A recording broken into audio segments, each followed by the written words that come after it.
Hello everyone, welcome to our channel. और जो आज का टॉपिक हम डिस्कस करने वाले हैं वो री नेट के बेसिस पर करने वाले हैं। खबरें ये आ रही हैं कि जो री नेट का एग्ज़ाम होने वाला था अगस्त में, वो जो है कैंसिल हो सकता है ना। अभी तक कोई भी एनटीए की साइट से ये खबर जो है वो कंफर्म नहीं आई है कि जो री नेट होने वाला था अगस्त में वो कंफर्मली होगा भी या नहीं होगा या कैंसिल हो चुका है। ठीक है, तो उसके बारे में हम थोड़ा सा डिस्कस कर लेते हैं आज चीज़ों को लेकर के। देखिए, यहाँ पर एक आर्टिकल है जो कि एक न्यूज़ चैनल का है। UGC NET 2024 re NET plea filed in the supreme court to stay cancellation.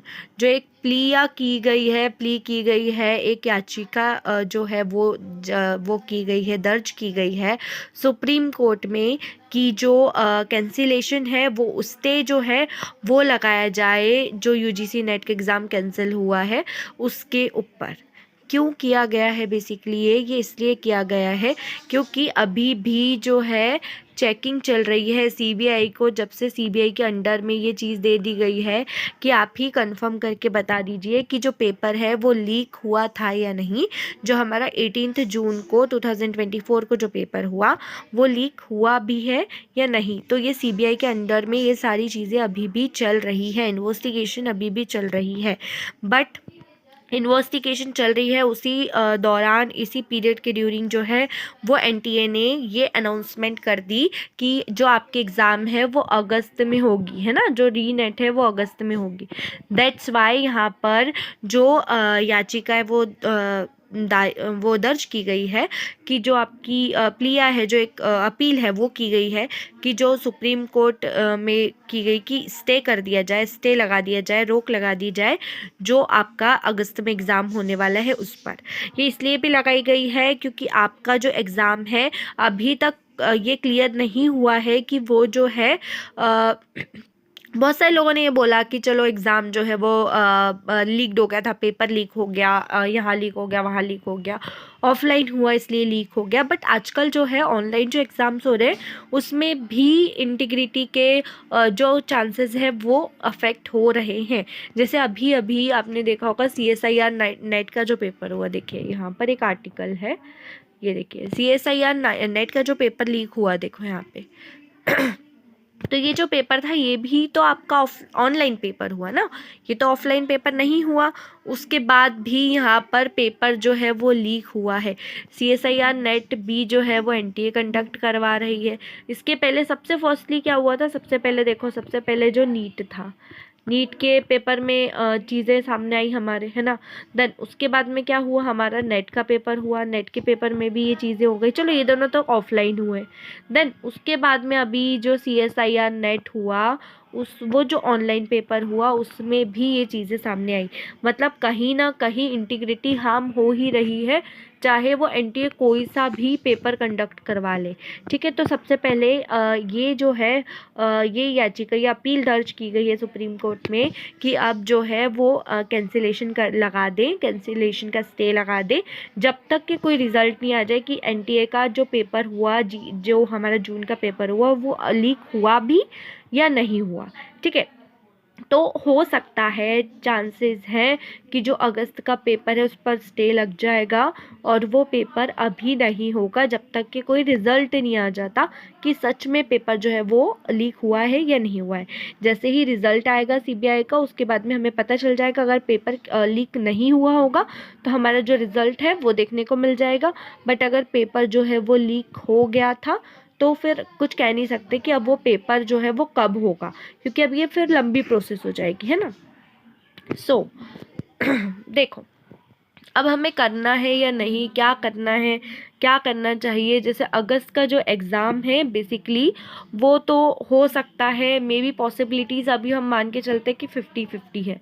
हो सकता है कि हो भी जाए और नहीं भी हो, क्योंकि यहाँ पे स्टे ऑर्डर जो है वो सुप्रीम कोर्ट में लगा देने के लिए याचिका दर्ज हो चुकी है। तो हो सकता है कि हो भी जाए और हो सकता है कि ना भी हो पेपर। तो अभी आपको 50-50% दोनों को लेकर के चलना है। बट अपनी जो स्टडी है, अपनी जो प्रिपरेशन है वो आपको अभी से कंटिन्यू करनी, क्योंकि बेसिकली हमारा दिसंबर में पेपर होने ही वाला है। ठीक है, दिसंबर में हमारा पेपर जो हो गई, कुछ ही महीनों बाद हमारा पेपर है, 4-5 महीनों बाद हमारा पेपर, समथिंग मान के चलो कि अगस्त में अगर एग्ज़ाम नहीं होता है तो हमारे 4-5 महीनों बाद में पेपर है ना। तो फिर उसके लिए भी आपको प्रिपेयर रहना है। तो आप अभी से अपनी प्रिपरेशन कंटिन्यू करके रखो, 50-50% इसको मान लो, उसके बेसिस पे आप जो रिवीजन कर रहे थे उसको कंटिन्यू रखो, है ना। और अगर आप देख सकते हो मेरा जो चैनल है उस पर आपको सारे MCQ सीरीज़ मिल जाएगी। ठीक है, MCQs आप सॉल्व कर सकते हो, PYQs जो है वो सारे मैं सॉल्व करवा रही हूँ, तो वो सीरीज़ भी आपको मिल जाएगी। उसके अलावा हमारा जो टेलीग्राम चैनल है उस पर हम रोज़ पोल क्वेश्चंस डालते हैं जो कि आपकी स्टडी को इंक्रीज़ करते हैं। ठीक है, तो वहाँ पर भी जा कर के और कुछ ज़रूरी जो चीज़ें हैं, स्नैप्स है, कुछ ज़रूरी जो इन्फॉर्मेशन है वो सारी भी मैं टेलीग्राम पे शेयर कर देती हूँ, जो कि आपको बिल्कुल फ्री ऑफ कॉस्ट मिलने वाला है। तो आप जा कर के ज्वाइन कर सकते हो, आप वहाँ पर जा कर के पोल क्वेश्चन जो है उन्हें लगा सकते हो। बेसिकली वो होते जो पोल क्वेश्चन है वो प्रीवियस ईयर्स क्वेश्चन ही होते हैं, तो इसमें आपकी स्टडी अच्छे से होगी। ठीक है, उसके अलावा अगर आप एक वीडियो भी MCQ का एक वीडियो भी देखते हो या पोल क्वेश्चन का वीडियो भी देखते हो, अगर आप स्पीड में भी देख रहे हो तो आपको बहुत कुछ दिमाग में जाता है उस टाइम पे। ठीक है, तो वो इम्पॉर्टेंट है, तो आप वो देख लीजिएगा, आपकी मर्जी हो, अगर आपको अच्छा लगे तो आप देखिएगा, क्योंकि हो सकता है वहाँ से क्वेश्चंस बन जाए। ठीक है, और उसके अलावा जो आपका रिवीजन चल रहा है उससे आप कंटिन्यू रखिएगा, क्योंकि हो सकता है अगर पेपर हुआ तो हमें बिल्कुल प्रिपेयर रहना है, और यहाँ पर हमें कोई एंजाइटी नहीं रखनी, घबराना नहीं है चीज़ों को लेकर के। होता है, पॉसिबिलिटीज़ है, होती हैं चीज़ें कि हम घबरा जाते हैं कि यार अब एग्ज़ाम होगा या नहीं होगा, फिर वापस हमें जिन जिन बच्चों को एडमिशन लेना है, PhD में एडमिशन लेना है, वो हम कैसे ले पाएंगे। तो अब यूनिवर्सिटीज़ जो है वैसे तो अपना जितने अगर प्राइवेट यूनिवर्सिटीज़ देखो आप, तो वो सारा क्या करती हैं, अपनी एग्ज़ाम तो कंडक्ट करवाती ही हैं।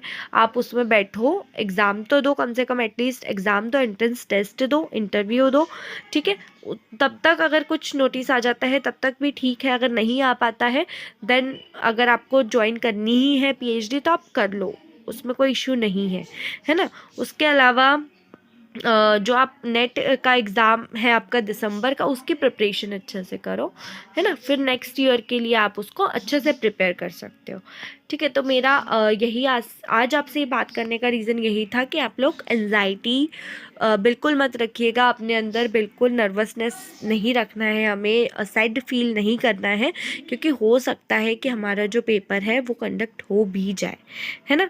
बट अभी हमारे पास 50-50% दोनों चांसेस हैं, तो अभी हमको एकदम श्योरिटी के साथ भी ये चीज़ लेकर के नहीं चलनी है कि पेपर होगा ही होगा, है ना।